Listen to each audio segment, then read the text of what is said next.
નમસ્કાર ધોરણ 7ના વહાલા વિદ્યાર્થી મિત્રો, આજે આપણે આ વિડીયો લેક્ચરની અંદર ગુજરાત સરકાર દ્વારા જે સ્વ અધ્યયન પોથી તમને આપવામાં આવેલી છે તેમાં ભાગ નંબર 3, આ ભાગ નંબર 3ની અંદર ગણિત વિષયનો પાઠ નંબર 4 છે, સાદા સમીકરણો, એમનું સંપૂર્ણ સોલ્યુશન આપણે આ વિડીયો લેક્ચરમાં જોવાના છીએ. તો ચાલો મિત્રો શરૂઆત કરીએ તે પહેલાં નાનકડી વાત કરી દઈએ. નીચે ડિસ્ક્રિપ્શન બોક્સની અંદર એક પ્લેલિસ્ટની લિંક આપેલી છે, ત્યાંથી તમે ભાગ 3માં આવતા તમામ સોલ્યુશન મેળવી શકો છો. તો ચાલો મિત્રો શરૂઆત કરીએ. પ્રશ્ન નંબર 1થી સાચા વિકલ્પ પસંદ કરવાના છે, જેમાં પહેલું, જો p + 3 = 5 હોય તો p ની કિંમત શું થશે? 2 થશે. બીજું છે x એ 7 કરતાં 3 વધુ છે ને સમીકરણ સ્વરૂપમાં કઈ રીતે લખી શકાય? તો x - 3 = 7. નીચેનામાંથી કયા સમીકરણનો ઉકેલ 7 મળે? તો x + 3 = 10. જો એક સંખ્યામાં 15 ઉમેરતા તે સંખ્યા 45 થાય તો સંખ્યા કઈ હશે? 30 હશે.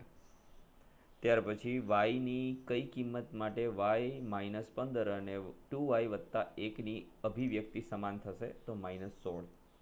છઠ્ઠું, જો k + 7 = 16 હોય તો 8k - 72નું મૂલ્ય કેટલું? તો 0. સાતમું, નીચેના પૈકી કયા સમીકરણનો ઉકેલ 5 છે? તો 3 + x = 8. સમીકરણ -6 + x = -12નો ઉકેલ નીચે પૈકી કયો મળશે? તો -6. સમીકરણમાં એક પદને એક બાજુથી બીજી બાજુ લઈ જવાની ક્રિયા કયા નામે ઓળખાય છે? તો પદની અદલા બદલી. 10મું, સમીકરણ ax + b = 0નો ઉકેલ શું મળે? -b/a.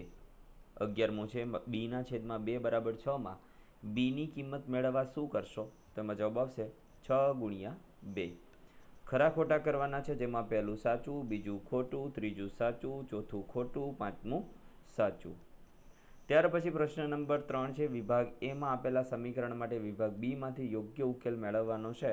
તો p + 4 = 15માં આપણને જવાબ મળશે p = 11, એટલે કે આ. પછી છે 5x = 25, તો એમાં x બરાબર જવાબ આવશે 5, એટલે જવાબ આવશે x = 5. ત્યાર પછી સમીકરણો માટે ચલ અલગ કરવાના પગલાં કહો અને પછી ઉકેલ શોધવાનો છે. તો મિત્રો હવે અહીંથી આપણે ધીમે ધીમે સ્ક્રોલ કરતા જઈએ, જે તમારે જોતું જવું.